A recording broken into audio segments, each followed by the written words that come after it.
Good morning students. हम लोग lockdown में चल रहे हैं। पता नहीं हमारा लॉकडाउन 4 खत्म होकर के समाप्त हो जाएगा या फिर लॉकडाउन 5 स्टार्ट होगा।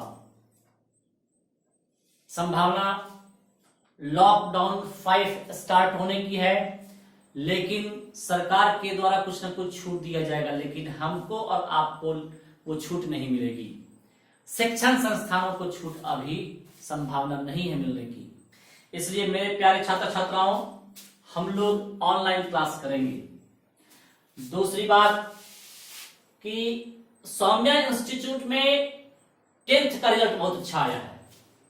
10th का रिजल्ट धमाकेदार आया है,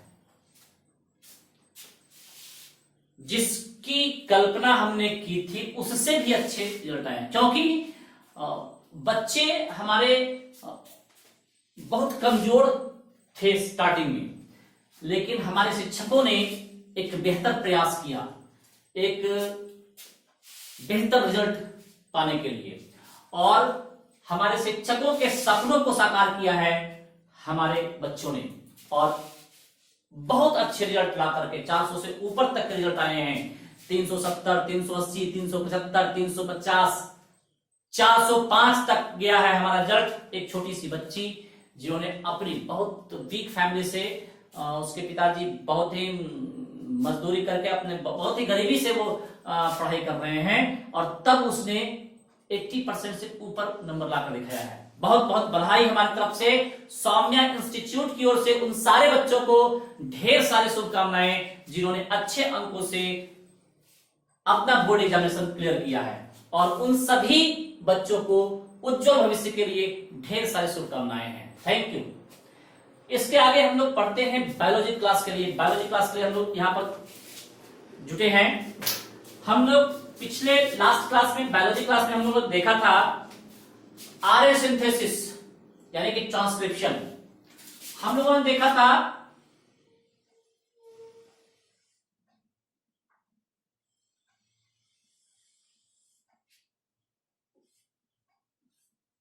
यहां पर ये पी साइट, यहां पर ये टी साइट। क्लियर है? उसके बाद हम लोगों ने देखा था यहां पर एक रो फैक्टर, हम लोगों ने देखा था इसको, जिसको कहा था हमने रो फैक्टर। 3 प्राइम से 5 प्राइम, 3 प्राइम से 5 प्राइम। और इसके बाद हम लोग देखा था कि यहां पर mRNA बन गया था, और इससे जो है ये टकरा करके इस सरफेस से बाहर आ गया था, यहां आ गया था। ये पहले से ये उपस्थित ये सिग्मा फैक्टर और ये कोर एंजाइम, यहां पर पहला काम ये होता है, और ये चलाता है दूसरा काम ऑन राइबोसोम, देखा था हमने। तीसरा काम ये दोनों आते हैं, इन दोनों के बीच संयोग होता है, और फिर से ये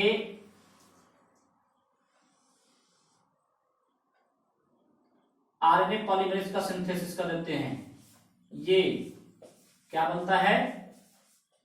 आरएनए पॉलीमरेज, ये तीसरा, और तब फिर से ये डी यहां पर रिकॉग्नाइज करने जाता है डीएनए सरफेस पर पी साइट का। तो एक एक करके हम लोग चारों के बारे में लिख लेंगे।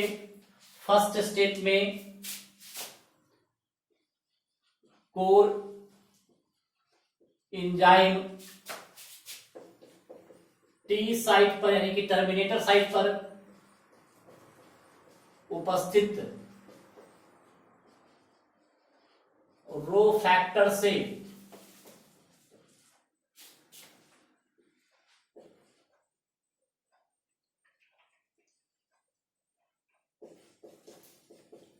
टकराता है और डीएनए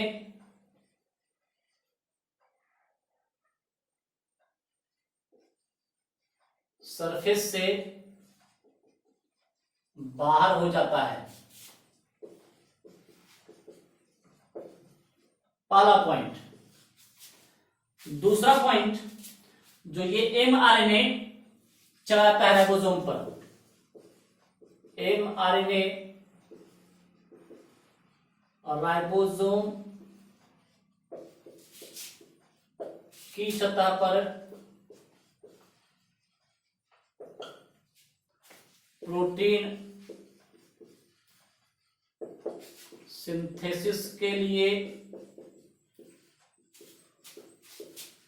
चला जाता है, प्रोटीन सिंथेसिस के लिए चला जाता है। तीसरा फंक्शन, डीएनए सतह से अलग हुआ कोर एंजाइम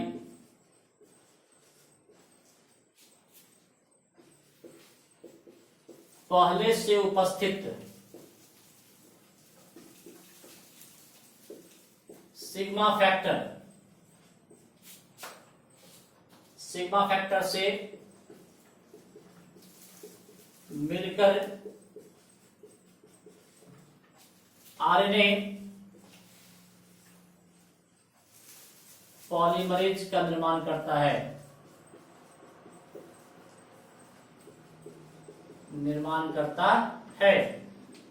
नंबर 4 जो लास्ट वन है डी, ये जो रहा है आरएनए पॉलीमरेज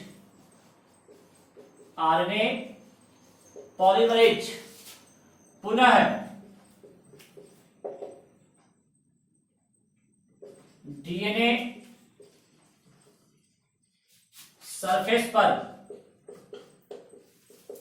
पी साइट की पहचान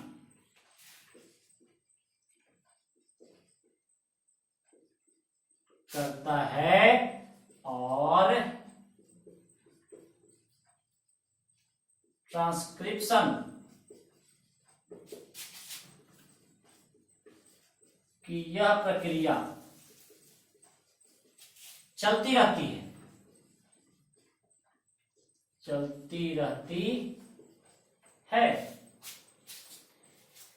यहां पर जो ये टेम्पलेट है,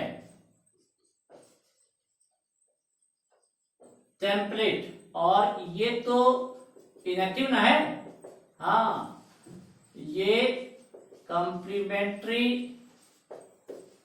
स्ट्रैंड, इस टेम्पलेट को मास्टर स्ट्रैंड या मदर स्ट्रैंड भी कहते हैं, या मदर स्ट्रैंड भी कहते हैं। तो 4 पार्ट में काम हो रहा है। पहला ग्रुप फैक्टर से ये कोर एंजाइम टकरा करके बाहर आ गया डीएनए सरफेस से, पहला काम ये हो गया। वही लिखे हैं कोर एंजाइम टी साइट पर उपस्थित रो फैक्टर से टकराता है और डीएनए सरफेस से बाहर हो जाता है। उसका दूसरा काम एमआरएनए आता है कहां, राइबोसोम पर। किस लिए, तो एमआरएनए राइबोसोम की सतह पर प्रोटीन सिंथेसिस के लिए चला जाता है, प्रोटीन का सिंथेसिस होना है। तीसरा काम, डीएनए सतह से अलग हुआ कोर एंजाइम, ये जो कोर एंजाइम यहां से अलग हुआ है, ये कोर एंजाइम जो यहां से अलग हुआ है, पहले से उपस्थित सिग्मा फैक्टर से, ये सिग्मा फैक्टर है जो पी साइट की पहचान करके अलग हो गया था, पहले से उपस्थित है, सिग्मा फैक्टर से मिलता है और आरएनए पॉलीमरेज का निर्माण करता है, से मिलकर आरएनए पॉलीमरेज का निर्माण करता है। अब ये जो आरएनए पॉलीमरेज है फिर से ट्रांसक्रिप्शन स्टार्ट करता है, यानी कि सिग्मा फैक्टर की सहायता से यहां पर पी साइट की पहचान करता है और ट्रांसक्रिप्शन की यह प्रक्रिया चलती रहती है। तो बच्चों ये हो गया आपका आरएनए सिंथेसिस यानी कि ट्रांसक्रिप्शन। अब हम लोग पढ़ेंगे आगे, हमारा आगे का जो टॉपिक होगा वो पोस्ट ट्रांसक्रिप्शन टॉपिक होगा। देखिए इसको देख लीजिए, क्लियर है, कोई problem no problem at all, मिटा देते हैं इसको। अब जो हमारा प्रोसेस है अगला, वो हम लोग पढ़ेंगे heading post transcription changes. Post transcription, what is post transcription, क्या पढ़ना है हम लोग को इसमें?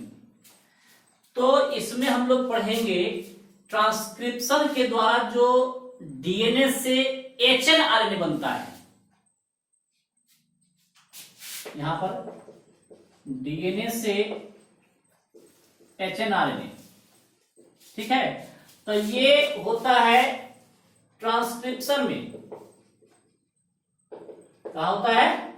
ट्रांसक्रिप्शन में होता है, और इसको फिर एमआरएनए में परिवर्तित किया जाता है, एमआरएनए में।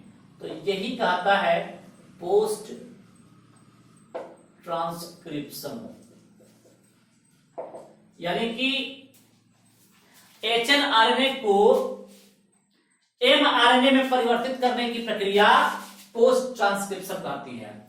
ट्रांसक्रिप्शन के बाद डीएनए से क्या बनता है? आरएनए। यदि एमआरएनए है तो पोस्ट ट्रांसक्रिप्शन की कोई आवश्यकता नहीं है, लेकिन एमआरएनए की जगह पर एचएनआरएनए बन गया, हाई न्यूक्लियर वेट वाला। इसका ऐसे शाब्दिक अर्थ होता है हेट्रोन्यूक्लियर आरएनए। ऐसे हम लोग शाब्दिक अर्थ में करते हैं अधिक आणविक द्रव्यमान वाला आरएनए बन गया है, तो उसको एमआरएनए में परिवर्तित करना है, क्योंकि ये न्यूक्लियर पोर से बाहर नहीं निकल पाता है। न्यूक्लियर पोर से बाहर निकलने के लिए इसके मॉलिक्यूलर वेट को कम करने की आवश्यकता होती है।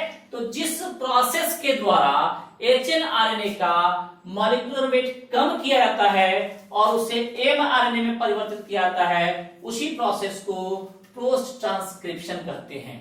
उसी प्रोसेस क्या कहते हैं?